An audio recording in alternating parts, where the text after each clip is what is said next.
POWTS chat today will be divided into two sections. One section will be to concentrate on a soil order as we continue our mini series on soils. If you weren't here last month, I did a presentation on the history of soils in Wisconsin and on alpha soils. And this month we'll be doing spotosols. The second half of the presentation will be Matt Jansen and more in the style of our normal POWTS chat. So for those of you who are unfamiliar, I'm Katie Petzel, the POWTS field staff member serving the northern 1/5, basically, of the state, that rind along Lake Superior, Michigan, and Minnesota. It's a balmy 1 degree here today in Superior where I'm based, which is probably warmer than where you are. So I guess be jealous, but I hope you're toasty by a fireplace or a heater or something like that. Or maybe you're in Florida. That would be even better. All right. So starting on the bulk of the presentation here. I'm going to be talking about spotosols. So the soil order of the month this month is spotosols. To sum it up succinctly, so spotosols are acidic, predominantly sandy, highly leached forest soils. So if you take nothing else from this presentation, you can remember those few words and have a basic understanding of what a spotosol is. So here's the agenda for today's presentation. First, I'll introduce spotosols, which will include a brief overview of the definitions, key characteristics, and global distribution. Then we'll discuss how spotosols form and the soil forming processes that are responsible for making spotosols look and behave the way that they do. And then we'll specifically talk about spotosols in Wisconsin and an example series. And then very, very briefly discuss their implications for POWTS. So, key definitions and characteristics. Spotosols, by their nature, are acid soils with a pH that is lower near the surface horizon and more closely approaches neutral, but still on the acid side as we get deeper into the subsoil and the parent material. As an example, the series that we'll talk about as our example series at the end of the presentation has a pH at the surface in the lower 4s kind of range, 4.3, 4.4, something like that, depending, of course, on the soil and the location. And by the time you get down into the sea horizon, it's in the mid 5s, so much more closely approaching neutral, but they are acid soils. Spotosols have low fertility, so without extensive fertilization or amendments, they'll not be particularly productive soils for row crops. I'm sure some folks here that have lived in Vilas, Oneida, or any of the counties that have extensive spotosols have battled with trying to grow a robust tomato on spotosols, but with amendments you can do it. So while acidity and fertility are difficult to identify in the field, another key characteristic and part of the definition of a spotosol is that there will be accumulations of organic matter and/or iron and aluminum oxides in the subsoil, and these are visible to the eye, and they're a key characteristic to look out for in the field. I have on here a representative horizon sequence of the spotosol. So that would be a limited depth OA. If you're a forester, you'll probably call it an OA, but if we're soil scientists, we'll call it an A horizon. Very limited depth of that. E horizon, which we'll talk about more what makes an E horizon an E horizon. And then further subsoil horizons, B horizons that can either have a suffix of an H or an S or an HS, but we'll talk about more. And then the C horizon, the parent material. So the diagnostic horizons, when we look at them, we'll talk about it more in just a little bit, that are used to define or identify a spotosol are the spotic horizon, the plastic horizon, and the albic horizons. And the soil forming processes that are responsible for these characteristics are podzolization and base cation leaching. When you look at the soil taxonomic classification of spotosols, or of a soil series that is defined as a spotosol, the taxonomic class ending will end with a OD, or odd. So if you recall last month, we talked about alpha sols, which the diagnostic horizon was the argillic, and the soil forming processes were aggregaation and the biological enrichment of base cations. The taxonomic ending was ALF. So in comparison, we can kind of see how these soils diverge. And hopefully by the end of this series, you'll have kind of a good idea of what the soil forming processes are that we see in Wisconsin, the diagnostic horizons, and how they're, indicated on these taxonomic classes. So on the screen here, I have two maps of the distribution of spodosols, both in the United States and globally.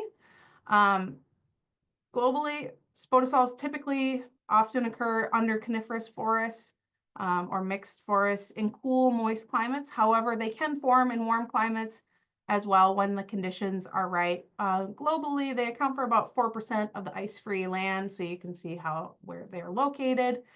But in Wisconsin, it's about 17%. So I guess we live in a cool, moist climate. I don't know, with sandy subsoils. So we have a much higher proportion of spodosols here than we do at the global level.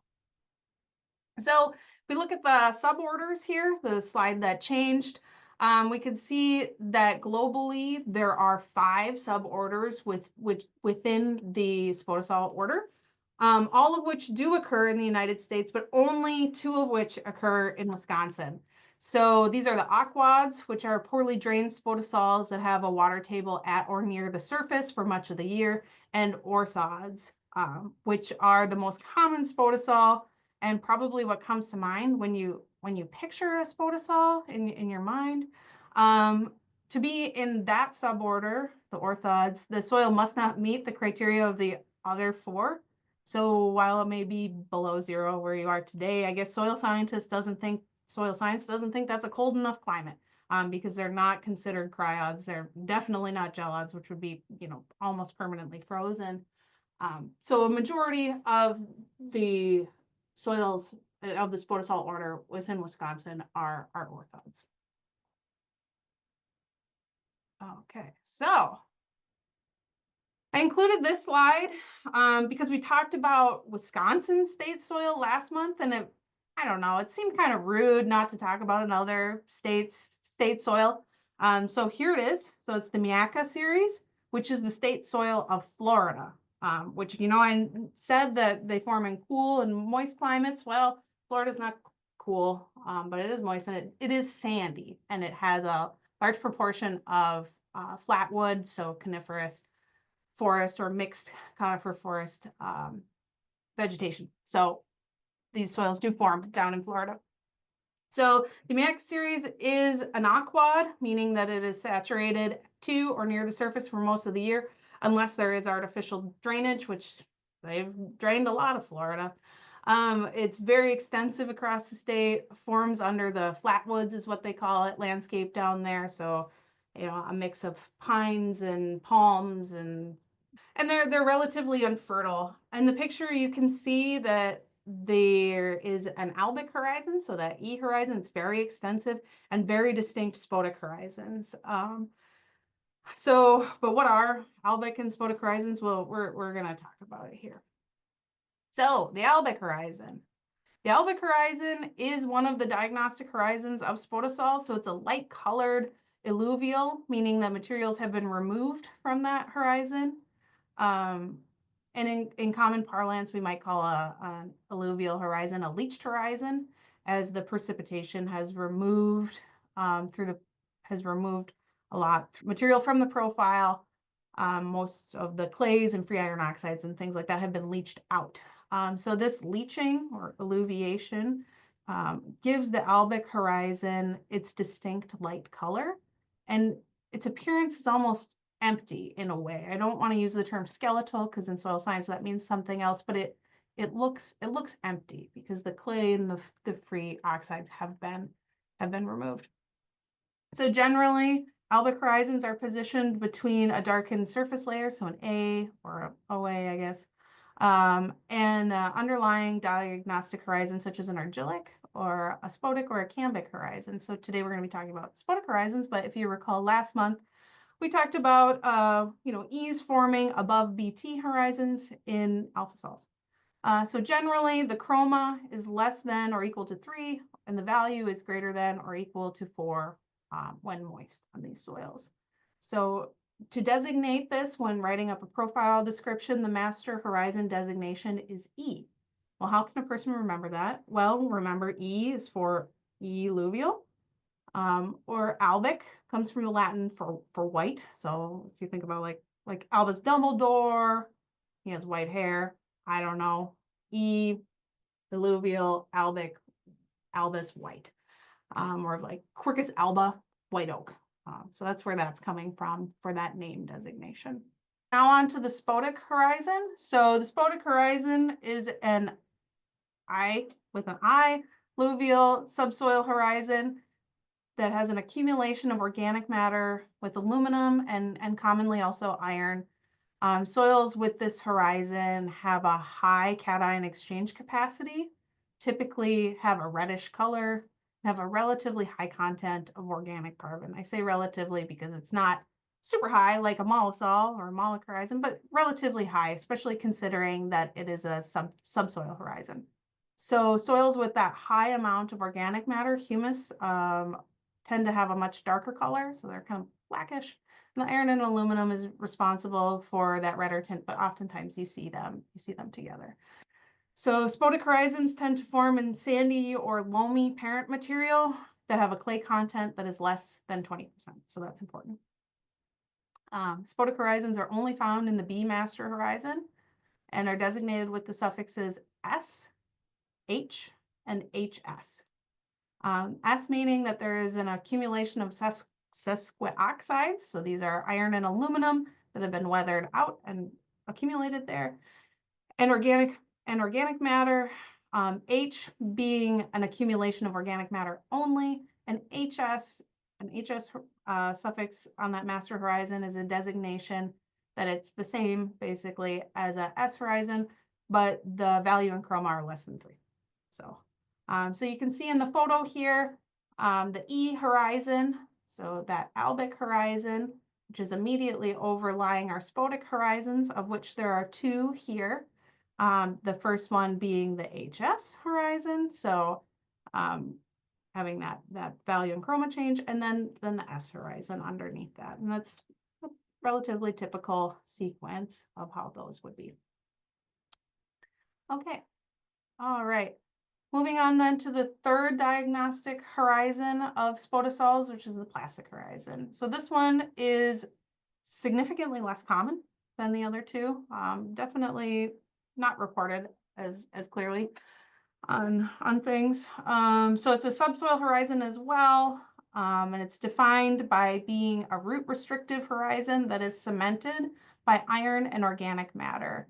So roots can only penetrate this specific horizon through fractures at greater than 10 centimeter intervals. So it is very restrictive to roots.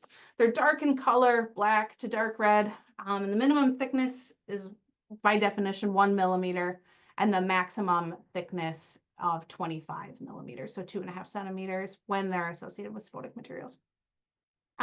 So this horizon is often associated with a seasonal high water table. So where we see fluctuation in soils in the water table in the soil, and it's relatively uncommon, I guess I would say. When it's above 25 millimeters, we'll call it an Ortstein, so an iron stone, hard, cemented iron and organic matter in there.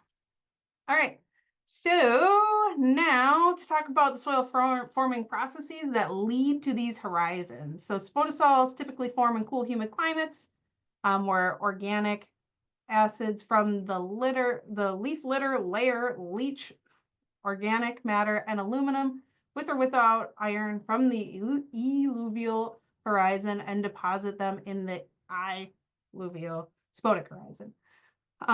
They typically form under conifers, as the needles of coniferous trees are very acidic.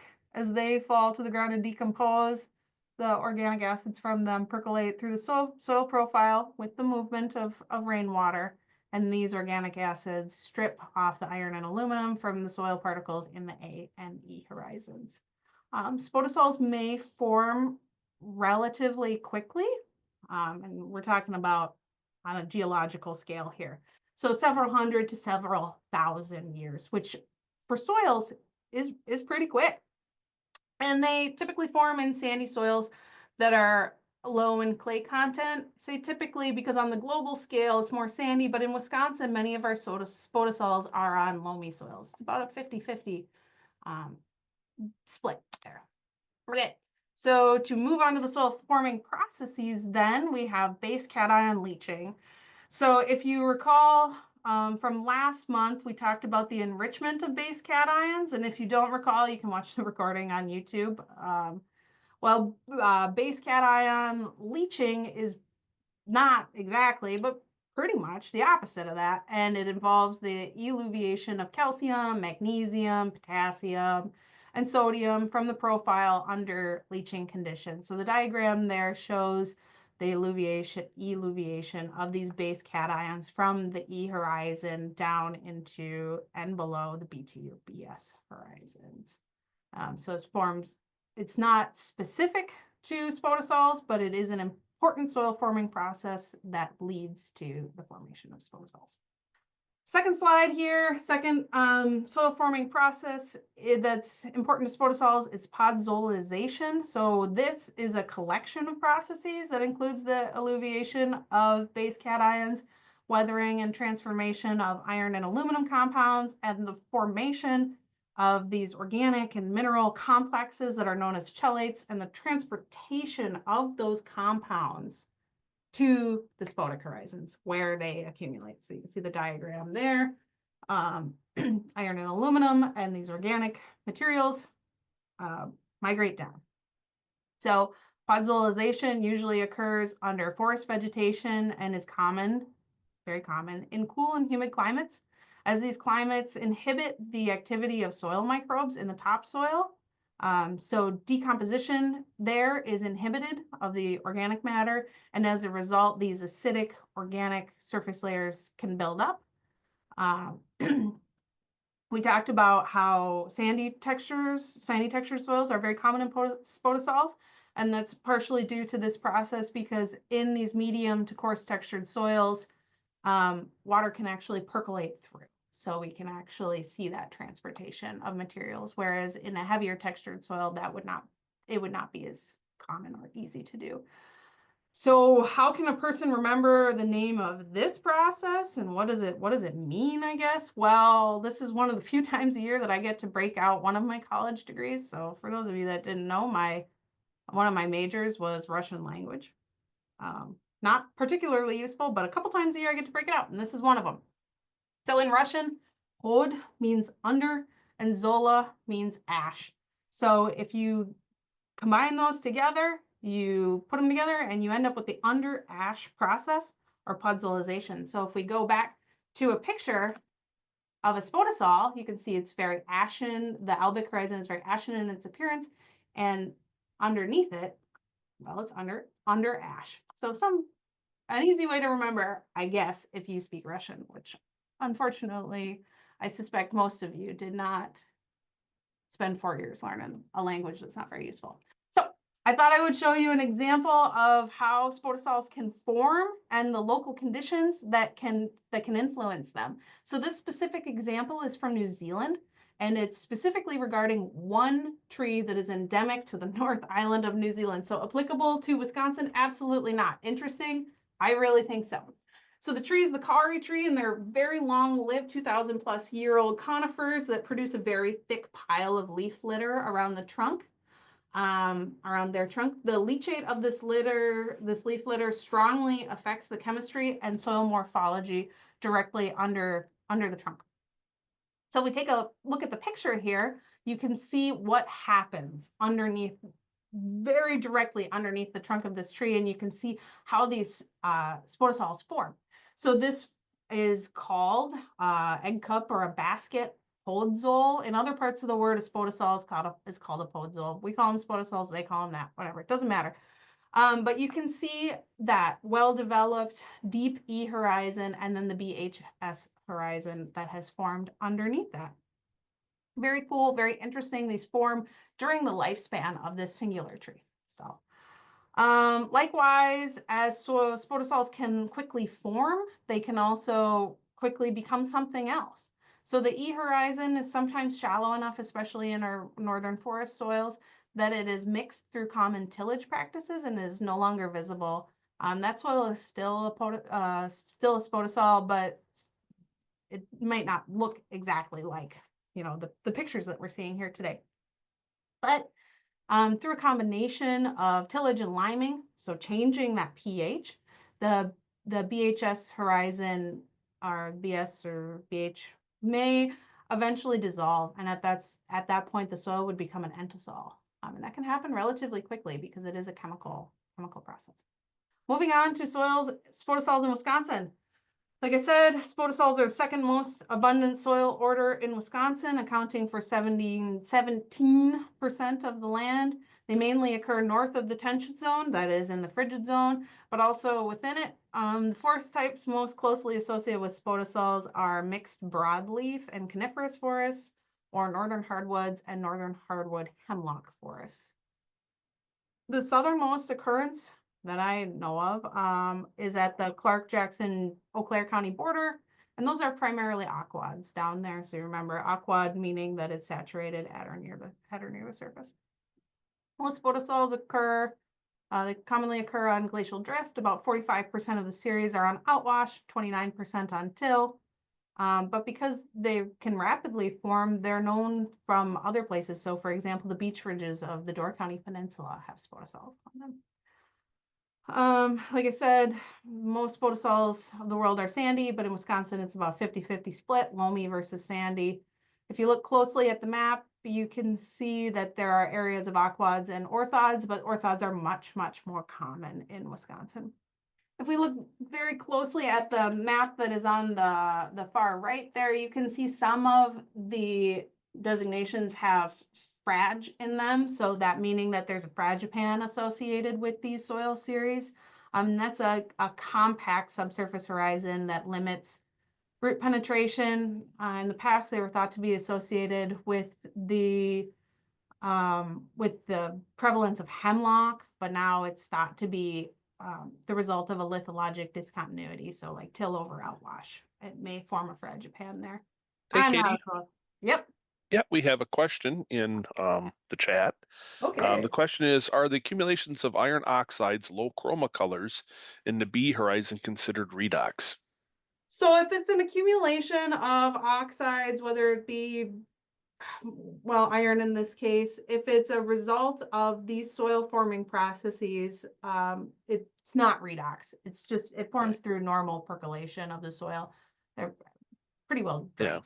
Yeah, Yes. I think the important thing here to differentiate is that the spodec process is going to be in eluviation or an ash color up in the E, and then the accumulations down below are accumulations of iron. So those are going to be high chromas.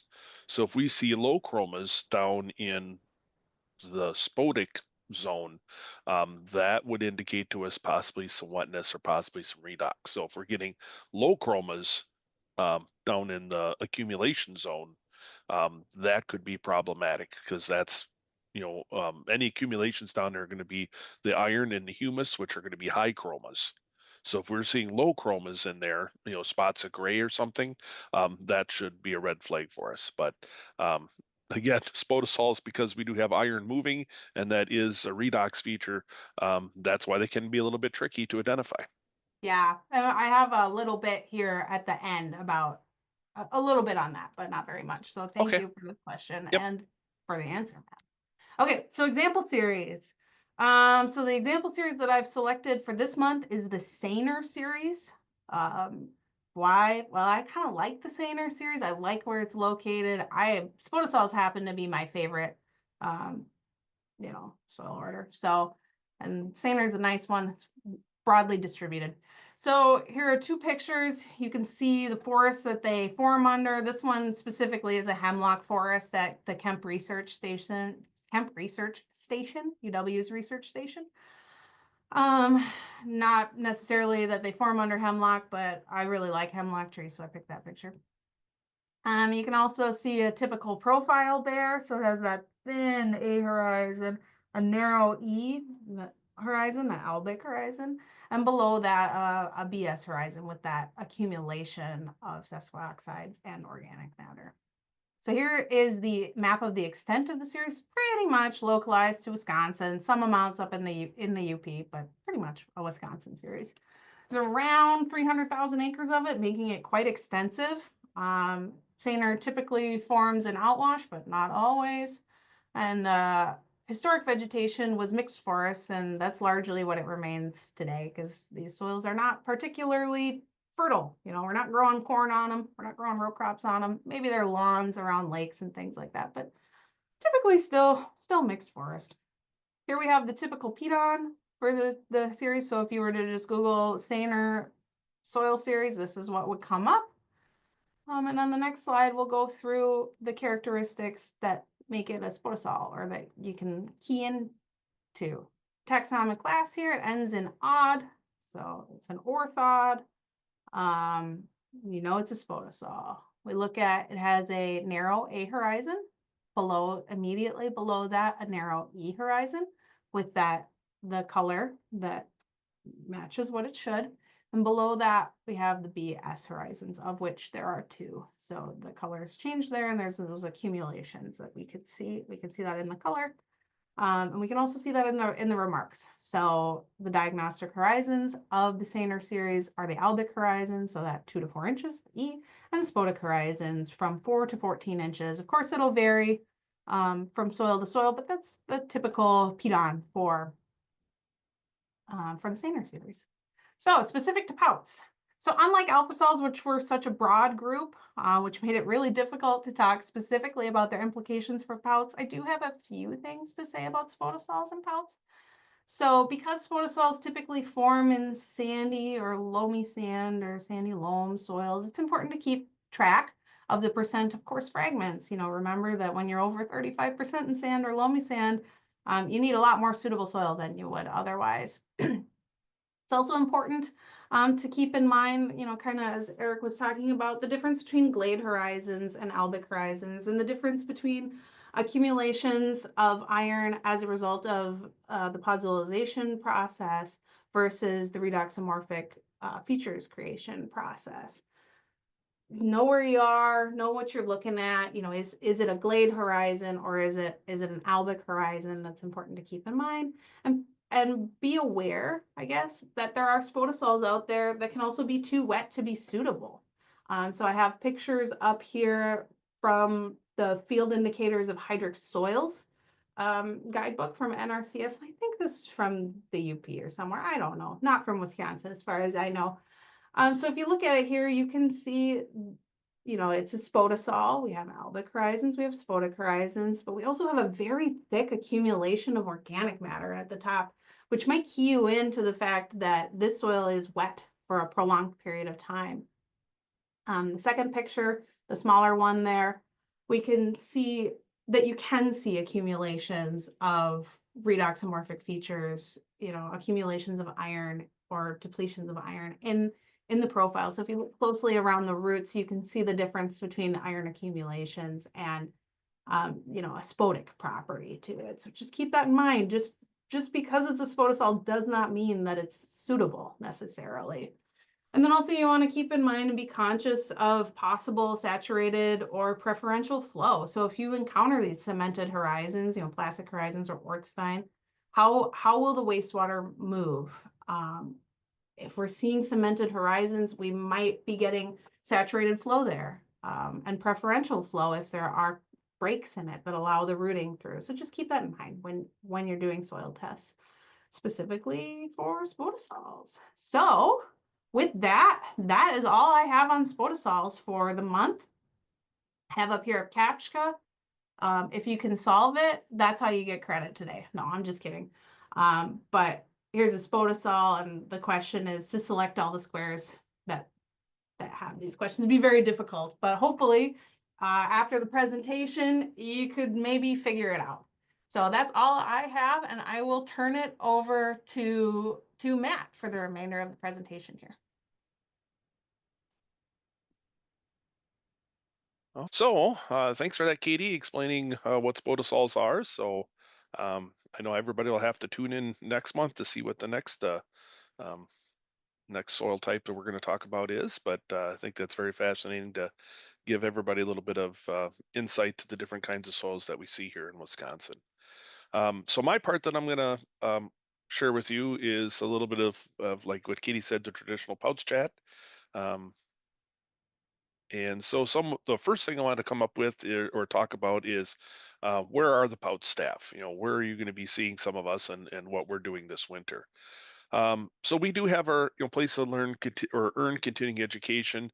Obviously, since you're here, you're familiar with our pouch chat that we have. Again, every second Tuesday of the month. So we usually will skip one in the middle of summertime due to other time constraints with like farm technology days or vacations, things like that. Otherwise, yeah, sign up for those. Make sure you check in on those. A lot of good content, obviously, that you're learning here. Those can all be signed up through our DSPS website, the POWTS page, and through Book When is how you'd register for that, just like you did here. The other ones that we have coming up is unfortunately a lot of these are booked because we can only and I know we had a lot of people that said, well, are you going to offer some more?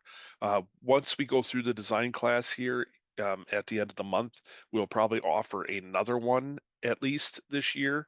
But just we want to get through the first one, make sure we got all the wrinkles out of it before we post the next one. But anything else that we offer is all going to be on our website, on our Book When page, and you can sign up for that there. We are offering a design class on conventional and passive systems. And in the morning and the afternoon on the 30th, and we're going to do pressure and mound. We also have the February pouch chat is out there. March pouch chat is out there. We have a basic soils class. We're going to do that virtually over 4 days, so that you're not just sitting here, over the internet learning about soils, but we're going to do that virtually. And then we also have a county only staff coming up. And actually, it's 2 days. It's February 25th and 26th. And that'll be here in Wausau just for county staff. So we do have some things that we're still sponsoring yet. This isn't amongst, I mean, again, a pretty robust training that we're trying to do to get out and provide that kind of education opportunities for you. We have a lot of other things that we're doing, audits, other speaking engagements that we also reach out with other entities. And that's what some of them are here. So besides the stuff that we're providing, these are all the different events where we're doing something in conjunction with others. So we just put this list together internally for us. So there will be usually there's a Dane County update in Madison. We have the Wisconsin Onsite Waste Recycling Association Liquid Waste Carriers Conference coming up in February. Um, First Supply is putting on a whole host of different classes. Weiser Concrete, Sawyer County has one. Then we also have SCAW Precast. There's a Northwood seminar. There's a couple counties up there to put together a training at Three Lakes.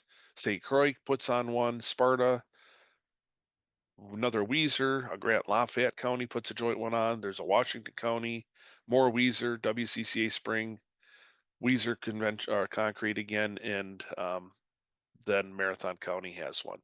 There may be some other ones that we're just not aware of yet, or we may not be speaking at, but these are ones that we're involved with, and so we'll be putting on some kind of presence there with them.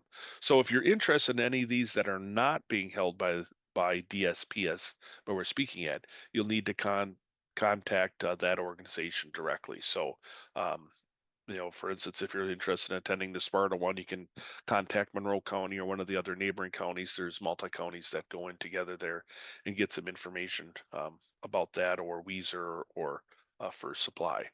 But again, there's a lot of stuff that we're presenting ourselves, and then there's also a lot of other things that we're involved with doing continuing education. So a lot of different irons in the fire for us, things that we do as a group throughout the winter time here, as you can see. But no shortage of places to earn your continuing ed besides the monthly pouch chats. There's a lot of other opportunities that are out there. So some of the things I wanted to mention here is that obviously, as Katie mentioned, it is cold outside if you haven't noticed. Um, and so there's some things that we have to be aware of. And one of those is frost protection. And we get these questions every year, especially with no snow cover. Hey, my system froze up. What did the installer do wrong?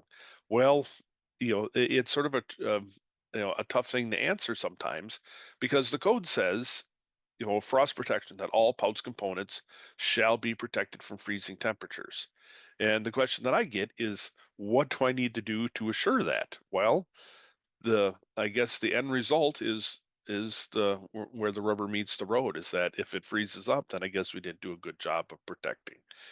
But I understand that there's sometimes, if we don't have any snow cover and it's -10 out there, frost can get driven down, things can happen, low use system. Sometimes things are going to freeze up no matter, how good of a job we do at trying to protect things from freezing. But what are some of the things that are specified in the code that we have to do? One is building sewers. So under 382, there's some, very detailed language talking about discharges to septic or holding tank or grease interceptors. They have to be at least 18 inches below finished grade.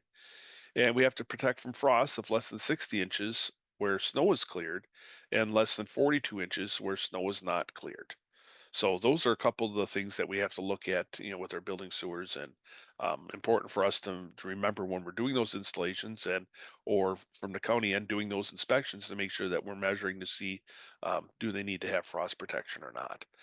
In addition, the first 30 feet from the building drain, or from the building, does not need to have frost protection on it. So we get sometimes in these odd things that don't seem to make sense. But what if a building sewer is 32-foot long? Well, technically, that first 30 feet does not need to be protected. That last 2 feet does need to have some kind of protection on it. So those are some things, if it doesn't meet its 60 or 42 inches. So those are some things to, pay attention to. Seasonal facilities would not need to be necessarily frost protected. Let's say I got a campground and those connections are not being used, um, after November 15th, then I don't have to worry about doing frost protection if we're not using those. So 382 has some information in it about how to do that frost protection, exactly what's required. So different things are going to be required depending on where you're located, the depths of predicted frost, the soil types, things like that. So we do have these frost protection zones that go sort of a little bit diagonally through the state. So Zone A would be the lowest or the most southern one, and Zone D would be the northernmost one. So each different protection zone has different requirements. So here, 382.30-5, this table, insulation thickness depends on the frost zone. So if you're in frost zone A, you only need 1 inch thick extruded polystyrene. So if you're down in Kenosha County, inch thick. If you're in Douglas County, then you're going to be looking at 2.5 inch thick um, extruded polystyrene.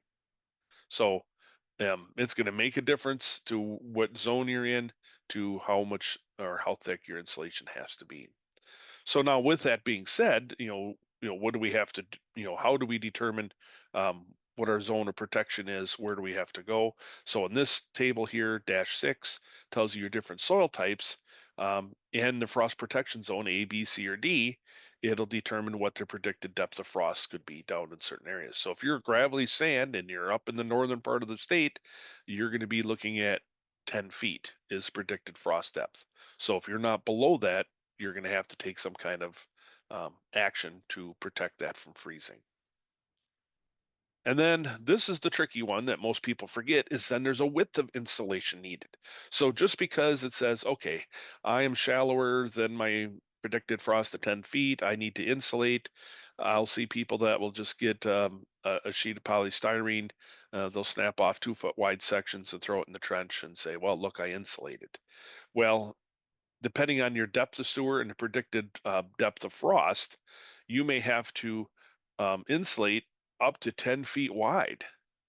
So your trench now for your building sewer is 10 feet wide with polystyrene in it. And everybody says, well, that's sort of an odd thing, but we'll look at that a little bit later here and how to compensate for that. So here's would be an example, for instance, Marathon County. Um, Under the first table, we're frost protection zone C. So for those, we'll back up here a little bit. So Marathon County is right here, top center. So we're in frost protection zone C. So for our example here, we would need 2 inch polystyrene, 2 inch foam board. And if we're in a sandy soil, we're predicted at 6.5 feet. And so predicted depth of sewer here, depending on what our depth of sewer is that we're putting it in at. So if we're only at 2 foot deep, we're going to have to be 10 foot wide. If we're 4.5 foot deep, we're going to have to be 5 foot wide. So again, who's digging their building sewer 5 foot wide trench and putting polystyrene in there? Also, as you realize, that's sort of a pain that it comes in usually 4x8 sheets. So how am I going to get 5 foot wide there? I'm going to end up throwing a bunch away, or I'm going to have to splice it. Very problematic. 10 foot wide. Who wants to dig a 10 foot wide trench and put styrene out there? Nobody's doing that. So the other methods or other ways to insulate or ways to compensate for that is you can do a box in insulation. So what you do is you'd have your sewer pipe here, and at least 6 inches on each side. You'd take your required amount, and you can either tape it or pin it together with some nails, your polystyrene, and basically build a box around your pipe there. So that void space in there would be filled with soil, but you'd basically build a box to insulate around your pipe there to help keep that in. That way, I don't need to have a 10 foot wide trench and a 10 foot wide styrene. You can also get Insulpipe. There's brand name out there, but it's basically a PVC pipe that already has the insulation totally around it. So you can use that to meet your insulation requirement. And then very uncommon is insulating concrete, is that you can actually pour a lightweight insulating concrete to help insulate your pipe. Typically, I only see this used like inside buildings, foundations or something like that. But this is an option that you can use this. I have seen it in a couple instances where they were going to be crossing it with equipment, and that's why they used the insul concrete, because they need something more structurally strong there. They didn't want to be crushing their insulation when they're driving a tractor or something over it. But those would be your other methods for insulation. So just make sure that we're taking a look at that, and especially in the building sewers, and we're doing a proper insulation of them. Because in the summertime you're not going to know it, but now we're going to find out whether we did our job or not. I also want to mention winter soil testing. Should we even go there? There's always some questions about, do we, what are the requirements for winter soil testing? Those of you that have been doing this for quite some time, remember that years ago, there actually were requirements in the code for certain times of the day that you could go out there and winter soil test and things like that. And there's nothing in there now. It just says the code just defines soil evaluation conditions. So, color evaluation shall be performed on days when light conditions permit accurate color determinations. So, what exactly does that mean? Well, it gives you latitude as a soil tester to make that call. But something to be very aware of is that, if you're going out on a day where there's a lot of snow cover and then you're looking in a pit, you can be snow blind. All that bright light is going to blind you out. You look in a pit, it's going to be dark, and you're going to have a hard time seeing stuff. Also, wintertime, the sun is low angle in the sky. Um, More of the red hues are coming through, just like a sunset um, in um, in summer. You're going to have a hard time seeing redox features, those red colors, when you have redder sunlight coming through, and in a dark pit. So be aware that winter soil testing is problematic, even on the best of days. It's problematic, especially if you're trying to look or evaluate those tight sites. And then the other problem we have is frozen soil materials should be thawed prior to conducting evaluations for soil color, texture, structure, consistency. So I know over the years we've had people that have done various things. They've taken an old um, you know cattle watering trough and tipped upside down, and they've lit a charcoal or wood fire to thaw out the site. And you have to be careful with that. Is that a piece of tin or something and some charcoal or wood fire, you can thaw out a site to get out there, but you also have to remember that you also are applying heat to the soil too. So we don't want to bake or fix colors or transform colors in the soil because of that heat source. We don't want to bake out redoxamorphic features and not be able to see them, or cause some other issues. So have to be very careful of that, of what the soil is doing. Are we just thawing it out, or are we baking that soil and making things appear or disappear that we wouldn't ordinarily see in the summertime? So again, soil testing in the winter is problematic, and be very careful out there. Then we also have winter construction. Probably not doing a whole lot anymore. Maybe some tanks and some things like that. But again, should we even go there? What does the code say? Well, under 383.45, we have a couple things. It says frozen soil that a POWTS treatment dispersal components consisting in part of in situ soil can't be installed if the soil is frozen at or below the infiltrative surface of the component. So what we don't want is, even if let's say I plowed before and I put some sand down, now I'm going out there to finish at this time of year. The problem is that if it's frozen underneath, you can add more sand and build that system, but you can't put it in the surface because it's still frozen block. And so once that sewage is discharged out there, it's going to sit in the middle of that mound system. It's not going to be able to discharge because it's already frozen in the middle of that mound, and that puts it at a disadvantage. So we don't want installations continuing if there's any frozen soil at or below that infiltrative surface. And then in addition, snow cover. Um, we're probably done with a lot of that now, but snow cover shall be removed prior to excavating or installing treatment components consisting. So we don't want to be plowing or working that soil if we have a bunch of snow out there. Have a few questions that popped up in here and sort of what to do. We'll go through these fairly quick. A little bit about plans and permits, mostly about reconnects. So the question is, we're going to look at a couple scenarios where modifications are taking place.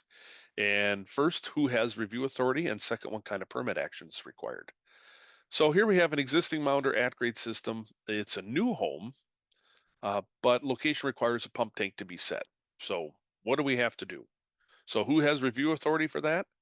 Well, it's going to be a state review unless the county has agent status. So, because it's a mound or an at grade, those that typically go to the state, because we're installing a new pump tank. So, a new tank, even though it's an existing mound, if we have a new tank is a treatment or holding device, and it's going to require a sanitary permit for that installation. So we will have to issue a state level sanitary permit. It's not a reconnect anymore. If we weren't touching the system at all, just connecting to it, then possibly, but because we're adding that new pump tank, now it's going to be most likely a state review unless the county has agent status, and then a new state permit. But this is tricky. Exactly what pump tank are we looking at? If you're just adding a pump tank, not as part of at past the septic tank, but you're adding a pump tank to dose it up into the septic tank. So if it's a pump tank or a basin, just because of where the home location is, they can't get gravity up into the septic tank. They need basically it's a lift station, and you're just lifting that sewage up. Anything before the septic tank is actually general plumbing. So it would be a lift station, like an ejector pit or ejector basin, something like that. And it's not actually POWTS. So that can be a trick question depending on what we mean by the pump tank. Is it just a lift station, or is it actually the pump tank going out to the drain field? So here we have an existing mound or an at-grade system, and now they want to connect a convenience bathroom in a shed. Who can do that? Well, that would be a counter review. It's under loads and flows. So they're not changing, the system is already there. They're not changing anything to it. They're just adding a convenience bathroom in a shed. So that would be a county review under loads and flows and possibly a county permit if the county has that in their ordinance. But you wouldn't necessarily need a state sanitary because we're not modifying the tanks or the drain field. Everything would be okay. Now, if the case would be if they're part of the convenience shed, they're putting in a bathroom or something there, then there may, I mean, not a bathroom, but a tank or something there that connects into the system, then that would be different. That would require a review and a permit then. Existing mound or at-grade system, but now they want to connect convenience bathrooms in multiple buildings. So now they want, let's say, two different sheds or three different sheds.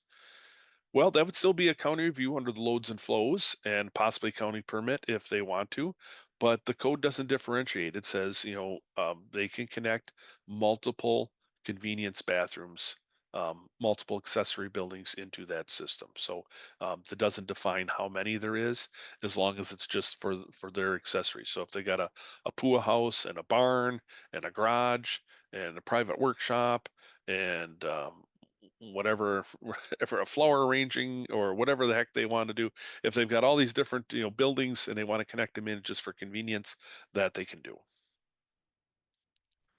So here we have an existing mount or at-grade system, and now they want to connect a bathroom and a shed used for commercial use with an employee.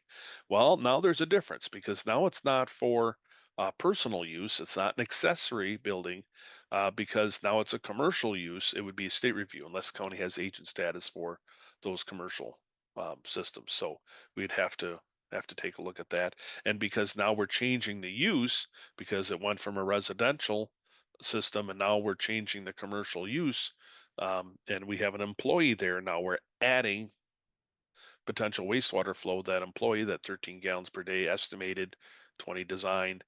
Now you would require a permit in order to take a look at that. And regardless of type of system, if a new tank is being set as part of the plan, would that be a reconnect or a new permit? So if a new tank is being set, then again, it's not just a reconnect. It's you're adding a tank, you're adding a component. So the review would be with whomever has authority for that type of system. So if it's conventional, the county would do it. If it's a mound or an at grade, it would be the state unless the county has agent status for it. And then it would also require a state sanitary permit because we're adding a tank. It's not a reconnect anymore. So anyway, I hopefully got some insight on what could go on with some of the additions or tanks or reconnecting to an old system out there. Last couple things, couple quick questions. We didn't have a whole lot come in the last month or so because of the holidays and everything else in here.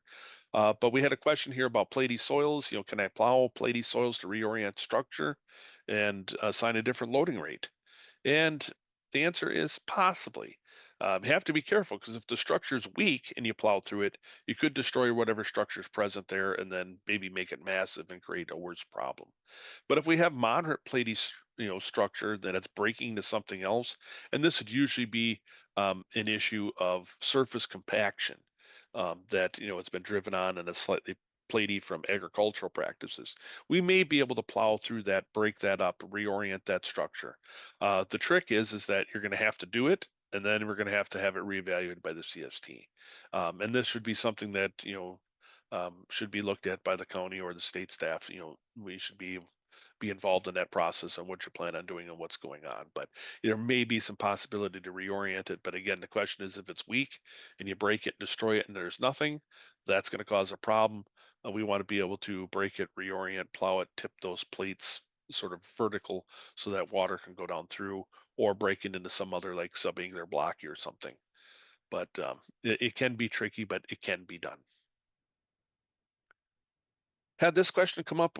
We had a homeowner wants to place a POWTS in a common area owned in part through an association. So it's like a condo or homeowners association where they each have their own um, building and their own plot of land, but majority of the area green space around it was owned in trust through the common area or through the homeowners association or the condo association. So what's needed?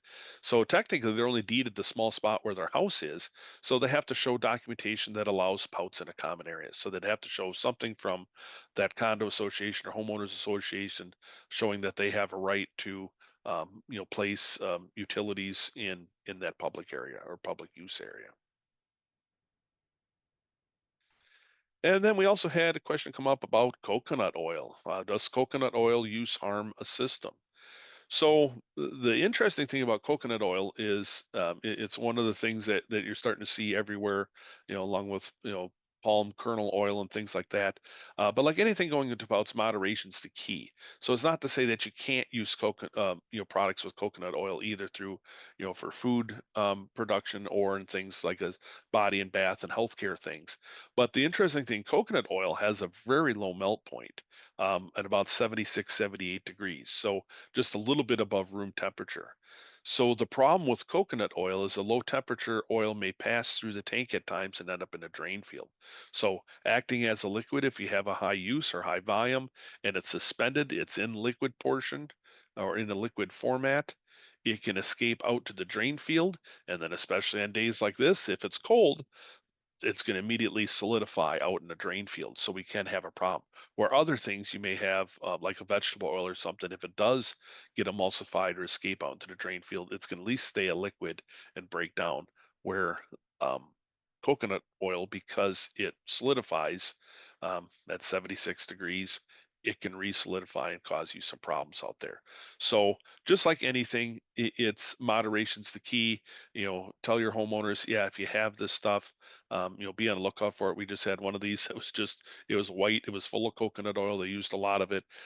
So it's not that they can't use it, but again, just like anything, just because a wipe says it's flushable doesn't mean you should flush thousands of them down to your septic tank. One or two here and there probably not going to hurt your system any great, but it's not going to hurt it. Same thing with coconut oil. You use it sparingly or here and there in a couple products, probably not going to cause an issue. But if you're really into it and everything you have is coconut oil this, coconut oil that, you're cooking with it, maybe some problems down the road. So just be aware of it. And then I just wanted to mention audits that DSPS staff have begun audits of all the POWTS programs across the state at the county level. We sent out what we call an e-audit, which is an electronic form, and we're getting those due back from the counties on February 1st. And hopefully by next POWT chat, we'll start having some preliminary data for you about how many permits have been issued, um, and some of those planned things that we do annually to sort of compare year to year and how busy we were and what went on. So I think everybody's got a pretty good idea of how busy it was this past summer, and based on your own receipts and bills and activity that you had. But it's sort of nice to compare on a state level to sort of see the health of the industry and what's going on with that. But also office audits this winter. Some of the state staff will be doing in-depth office audits of some of the county programs, and just so that you're aware, even as a private individual, that this will include reviews of plans and permit files. So we will be pulling things randomly, looking at them, and there may be a question or something that may pop up with that. But don't be alarmed because it's part of our audit process. Otherwise, that's what I have, and we're like almost right on the dot here for my section of the POTS update.